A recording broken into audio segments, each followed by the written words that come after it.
Josep García Salvela presenta Cuentos Brutos, un audiolibro para personas que tengan dificultades con la lectura.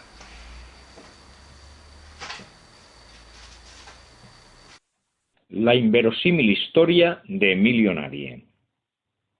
Emilio Nadie era un hombre del montón.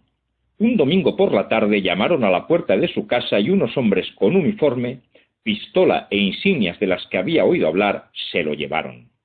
¿El motivo? No dijeron ninguno. Había oído historias sobre personas a las que se llevaban de sus casas en plena noche por el simple motivo de ser diferentes. Emilio Nadie nunca se lo había creído. Era cierto que cada día había más pisos vacíos en la ciudad, en su calle, en su mismo bloque, pero había supuesto que los inquilinos se iban sin avisar. Era cierto que en las noches previas a las ausencias de los vecinos de su bloque se habían producido ruidos inhabituales, pero él nunca los había relacionado con las repentinas ausencias de estos. Seguramente su caso debía de ser un error o un trámite habitual. Los casos que había oído comentar se producían durante la noche, y a él lo habían ido a buscar a plena luz del día. Así lo comentó al tribunal, que años más tarde juzgó los crímenes. En la calle se encontró con más gente que era invitada a salir de sus casas. Y al camión al que lo invitaron a subir estaba abarrotado, por lo que sus ocupantes estaban en pie. Los camiones fueron directamente a una estación. En la estación lo subieron a un tren de carga. Aquello le resultó extraño. No entendía cómo no le habían llevado a una comisaría, ni le habían preguntado nada, ni... Entonces se acordó de que no había cerrado la puerta de su casa, y por primera vez tuvo plena conciencia de que las historias que se contaban eran ciertas. Emilio Nadie pasó los siguientes 12 años en lo que llamaban un campo de trabajo. Allí se encontró con algunos de sus vecinos, aquellos que habían sido invitados a abandonar sus viviendas antes que él.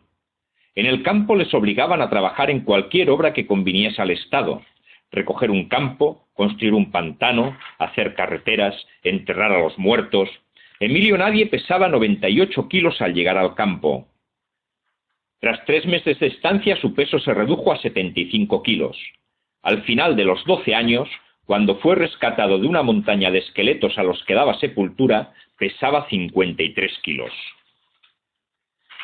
Emilio Nadie recordaba las caras de estupor de las personas que le rescataron, le atendieron, le alimentaron, le sanaron y le ayudaron a volver a la vida.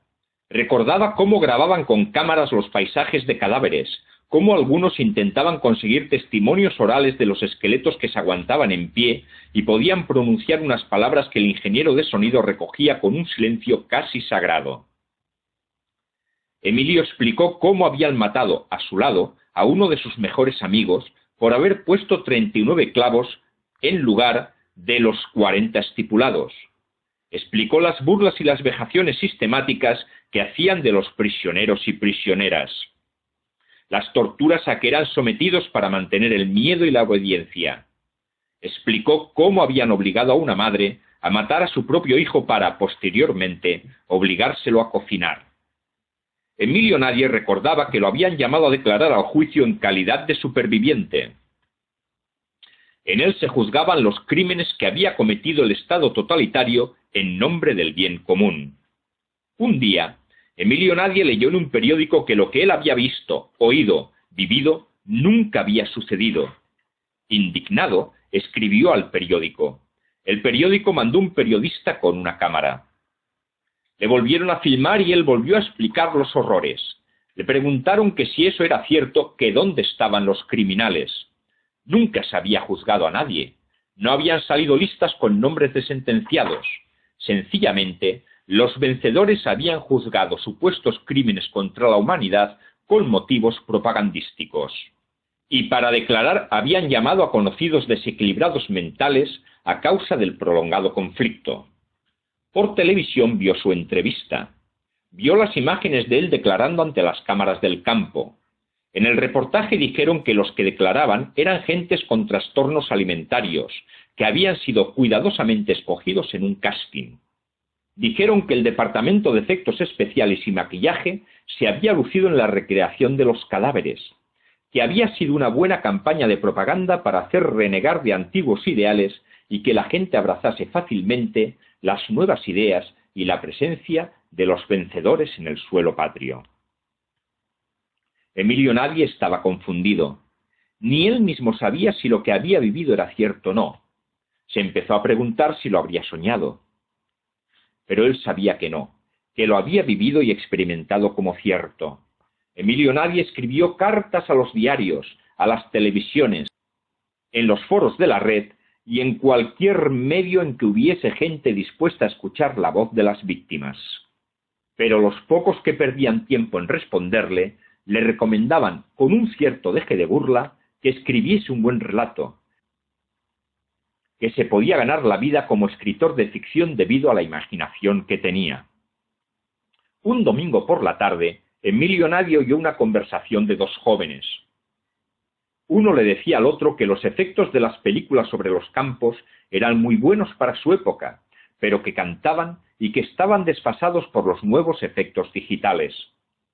Emilio Navia intervino para decir que aquello había pasado de verdad, que él lo había vivido, que había estado internado en uno, que los medios estaban manipulando.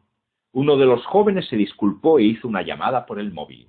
Al poco rato, un sanitario invitaba a Emilio Navia a subir a la ambulancia que había llegado mediante una llamada.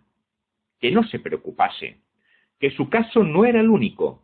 Se habían dado otros y estaban siendo tratados. Al subir a la ambulancia, vio que el móvil del joven estaba ornamentado con una insignia que conocía demasiado bien.